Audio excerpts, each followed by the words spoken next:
Amigos, me encontro mais uma vez com a finalidade única de continuarmos os nossos estudos sobre as dissertações espíritas. E é muito importante porque eles nos dão muitas orientações a respeito de como seguir, como fazer um trabalho bem feito, um trabalho mediúnico, e quais são as condições para isso. Vejamos agora o que nos diz São Vicente de Paulo. O Espiritismo deveria ser uma salvaguarda contra o espírito de discórdia e de dissensão, mas esse espírito tem, em todos os tempos, derramado elemento de discórdia sobre os humanos, porque tem inveja da felicidade que proporcionam a paz e a união. Espíritas, ele poderá, pois, penetrar em vossa assembleia, e não duvideis disso. Procurará aí semear a desafeição, mas será impotente contra aqueles que a verdadeira caridade anima. Tendo-vos, pois, em guarda, e velai sem cessar a porta do vosso coração, e também a de vossas reuniões, para aí não deixar penetrar o inimigo.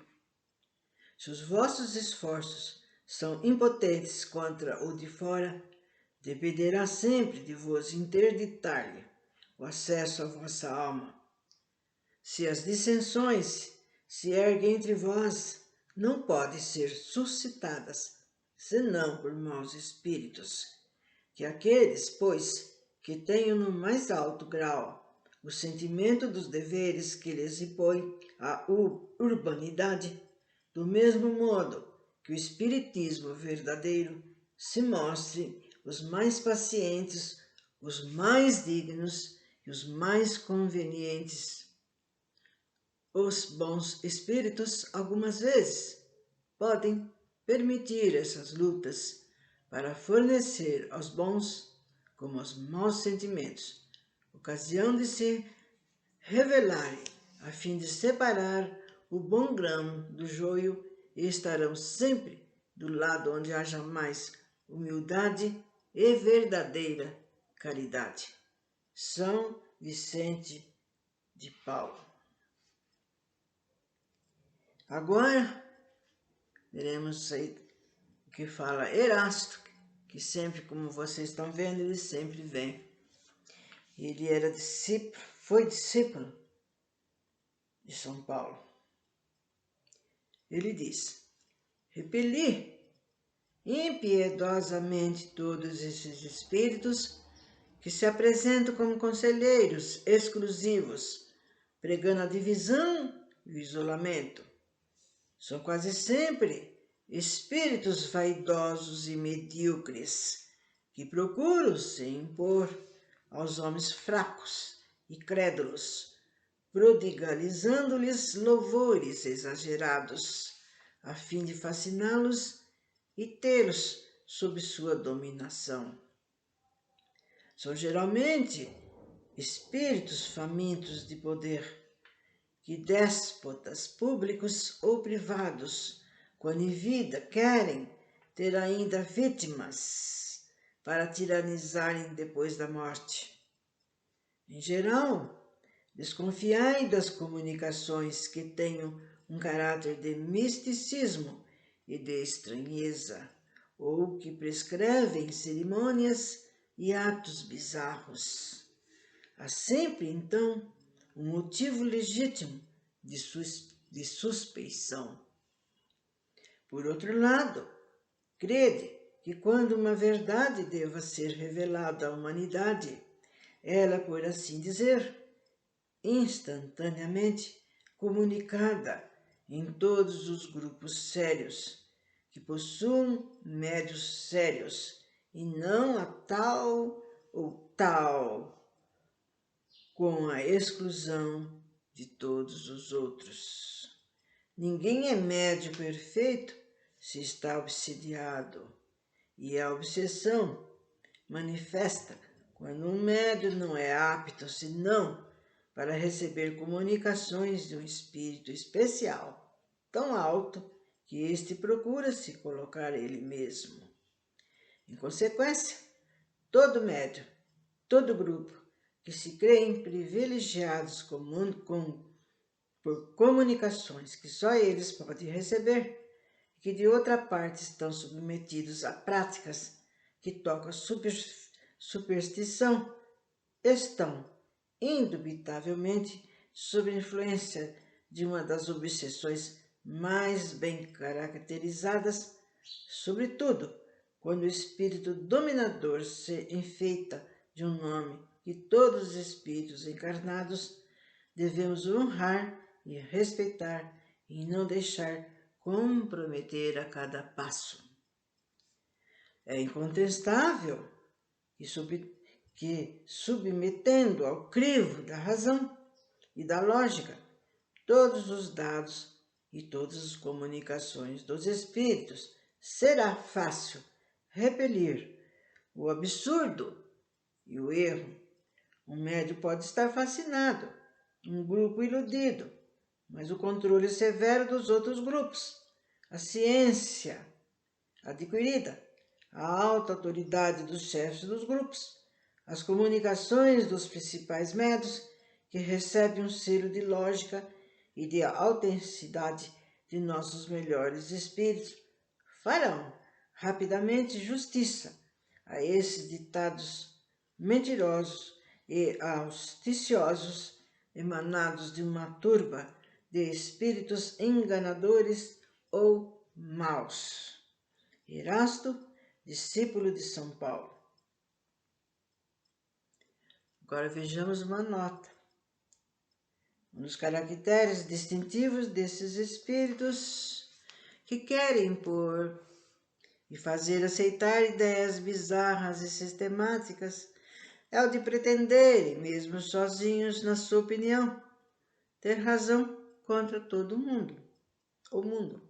Sua tática é a de evitar a discussão, e quando se veem combatidos vitoriosamente pelas armas irresistíveis da lógica, se recusam desdenhosamente a responder e prescrever aos seus médiuns o afastamento dos centros onde suas ideias não são acolhidas. Esse isolamento é o que há de mais fatal para os médiuns, porque sofre sem contraposição o jugo desses espíritos obsessores que os conduzem como cegos e os guiam frequentemente para caminhos perniciosos.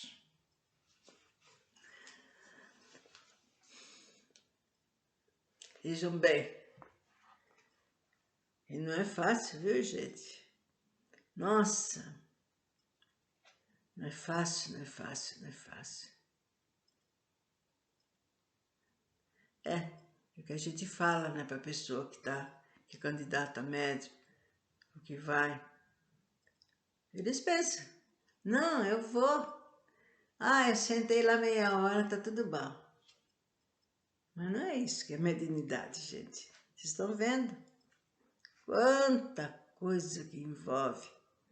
O quanto nós devemos nos policiar, hora por hora, minuto por minuto. Por quê? Os nossos irmãozinhos desencarnados, eles têm o dia inteiro para nos observar, para nos atazanar, para nos colocar ideias que não são devidas, para nos infelicitar, e se dão risada e ficam felizes quando vê que fizeram o serviço direitinho, que atrapalhou tal e tal centro. Como falei, eles levam o dia todo preparando aquele ambiente, os espíritos, né? Preparam daqui, preparam dali, depois vem muitos espíritos ajudantes que ajudam durante todo o momento dos trabalhos, para que não sejam infiltrados irmãos não desejosos, porque o que eles querem é acabar. Eles vivem para destruir esses locais, vivem para atrapalhar, para obsediar os médios. Por que vocês falam? Porque eles não querem que o médium saia vitorioso, porque ele saindo vitorioso, ele vai cada vez mais subir em grau para um mundo melhor, para que ele tenha um futuro bom, grandioso. Eles querem que a gente fique na sola deles, fazendo o que eles querem, né? E atrapalhando. E também não é só nós atrapalhando, gente. Está atrapalhando aqueles que precisam de ajuda, tanto encarnado como desencarnado. Né? Desejam bem. Um centro, num trabalho de centro, muitas vezes ajuda dos dois lados. Por isso, a grande utilidade. Agora, para nós trabalharmos nisso, nós precisamos estar com a cabeça firme, estudar, orar principalmente, né? Procurar, não só nesse dia como nos outros, levar uma vida saudável, sem vícios, sem más companhias. E é lógico que ninguém é santo, nós todos somos imperfeitos, mas a gente tem que procurar fazer o máximo para dar de nós para aqueles irmãos que vêm à nossa procura, porque aí está a caridade. E sem mais, termino voltando para falarmos sobre as elucidações.